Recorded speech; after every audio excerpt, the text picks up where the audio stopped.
Well, good day to you all. I'm Rufus Greenbaum. I retired in 2006 and took an interest in preventive health.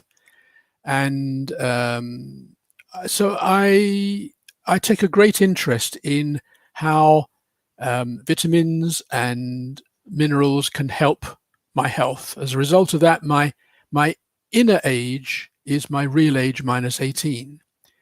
I've been in correspondence with the UK government about vitamin D since 2009, and you can read about this in my blog at Vitamin D UK. I also organised some conferences about vitamin D in 2010 and 2011. And I am commercially involved selling vitamin D products, so you have to take that into account.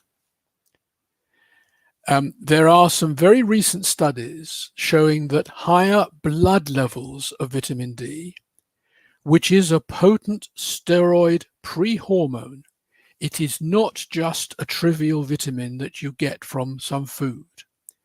If you get the blood level right, it can help to reduce your risk of catching any coronavirus. And we've had SARS and MERS and Hong Kong flu and many viruses and influenza that happen typically in our winter. And if you get the blood level right, you can also reduce the severity of the illness. Now, who am I addressing this to? Well, let's take national action. Let's get this message to all the politicians and all the people who advise the politicians, and in particular to our health ministers. But of course, locally, every doctor and nurse can make a difference. Every pharmacist can make a difference, particularly public health directors and health visitors and midwives. And of course, health insurance companies really ought to understand the benefit of this, because then their clients would keep paying them premiums for much longer because their clients would live longer in better health. And of course, each of you and every one of you, every person. Before I go into any of the detail, I want to make it clear that the UK and the rest of the world seem to have different definitions of what is a vitamin D deficiency. So whenever you read a scientific paper about vitamin D, you must look into the detail and see what is their definition of deficiency. Because in the UK, it's 10 nanograms. And I think that was set by the UK Department of Health way, way back, probably to save money. Whereas in America, deficiency is set at 20 nanograms. There's very good evidence that for good bone health, you need 30 nanograms per mil. And we're going to see some more details about experts who've issued a call to de-action, who say that for endocrine health, we need 40 to 60 nanograms per mil. Now, some of the data which I have is in the SI units which we use in the UK. So 10 nanograms is 25 nanomoles.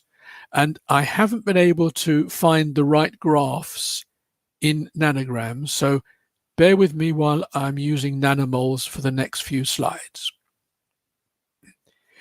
Here in England, where we live at 50 to 55 degrees north, this is a graph taken of blood level plotted for 7,000 people who were born in 1958.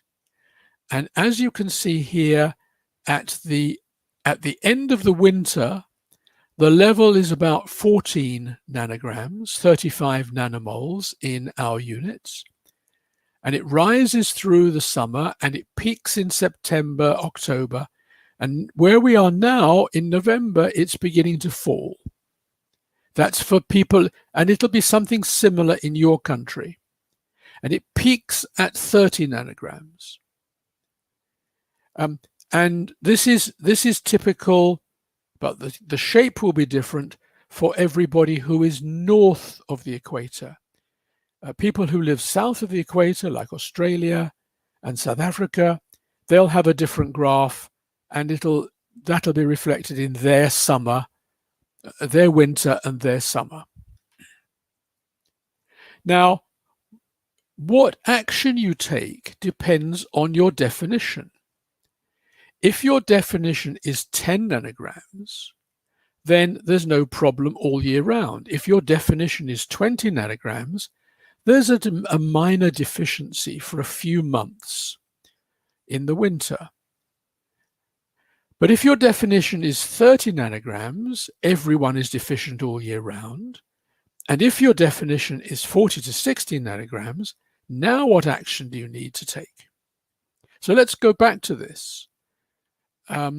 What this means is to go from here to the 100 to 150 nanomoles, the 40 to 60 nanograms, which the experts have asked for, we each have to increase our blood level by 4 to 6 times, the blood level of our vitamin D.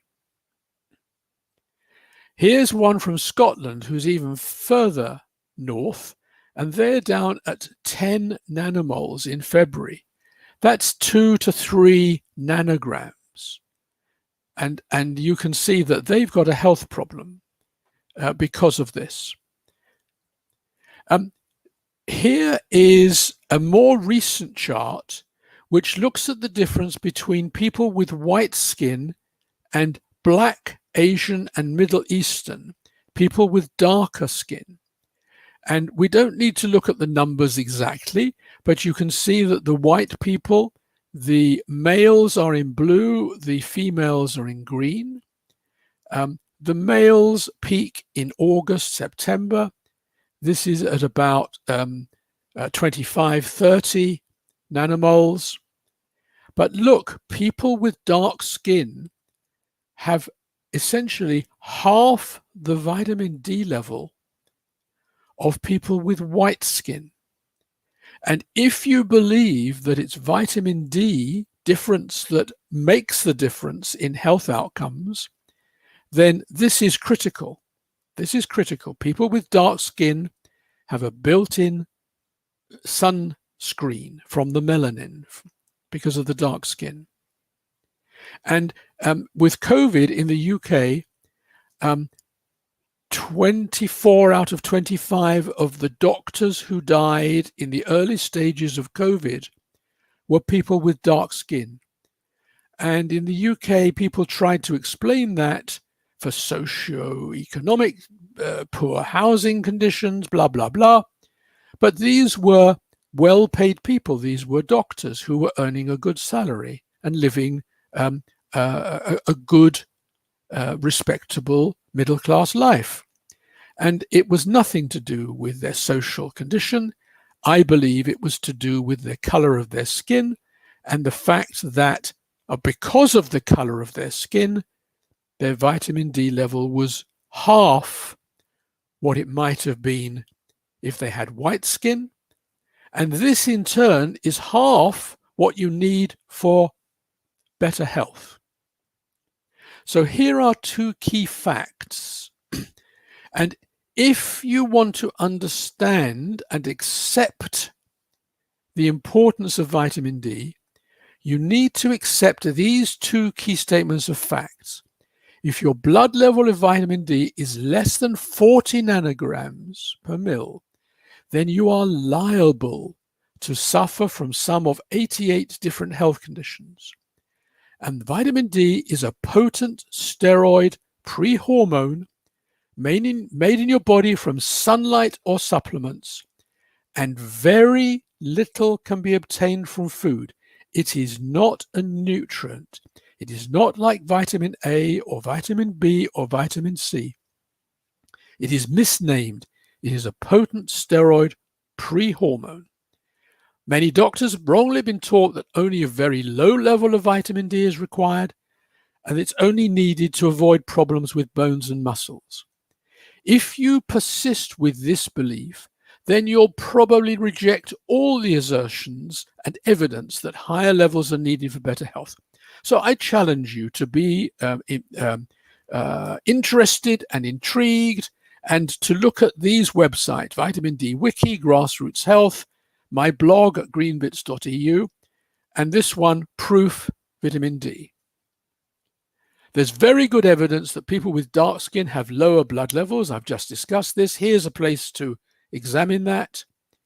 If you live further away from the equator than 30 degrees north or south, you cannot make enough vitamin D from the sun all year round.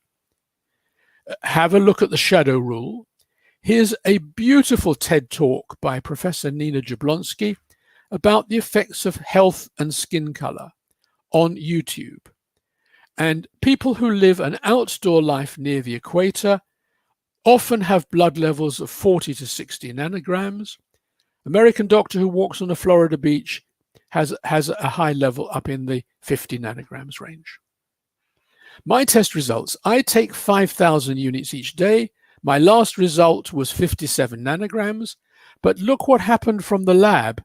They said that 20 nanograms was adequate, and that's why the blood test laboratories have to change as well. How much do I need? In order to raise the 25 OHD levels to the lower limit of 40 nanograms, in winter, you'll probably need the average person, average weight, say a 75 kilogram person, would need 4,000 IU a day. In summer, if you expose your body to the sun, maybe 2,000 a day. It may be easier to take a weekly supplement of 20,000. If somebody's overweight, they may need double or treble. It's the blood level that matters, not what goes in. People who cover their bodies should take the full winter dose all year long, particularly religious women who cover their body almost completely. Without a loading dose, it may take 90 to 120 days to reach this level. About 10% have genetic reasons or other reasons of lack of magnesium and other cofactors why they don't reach the same blood level. It's required for life. It's not a one-off top-up like iron. And if one person is very low, then it's quite possible that the whole family should be tested or supplemented. So what are the next steps? The benefit to cost is massive for the people at risk. This is an easy, hard challenge. Every step is easy. Making it happen everywhere is hard. So our experts need to understand it. Get the information to your health ministers. Make sure your blood test laboratories understand this. And every doctor and nurse, every pharmacist, every public health director, health visitors and midwives, and care home staff, and health insurance companies. So who needs to take action? Everyone. What do you need to do? Boost your vitamin D to 40 to 60 nanograms. Why? Because you'll live longer in better health. Where? Everyone and everywhere. And when to do it? Now. So where to learn more? Vitamin D UK is my blog. Vitamin D Wiki is the go-to resource for everyone. And you can read it in any language, courtesy of Google Translate. Grassrootshealth.net has a very good information. And I'm very proud of some videos at vitamindAssociation.org/events. I was honored to organize 4 conferences in 2010 and 2011. I'm very proud of these. They're all up on YouTube. And they're a great learning resource. So I hope this has been very useful to you. Here's my name, here's my email. You're most welcome to contact me directly. Thank you so much. Bye.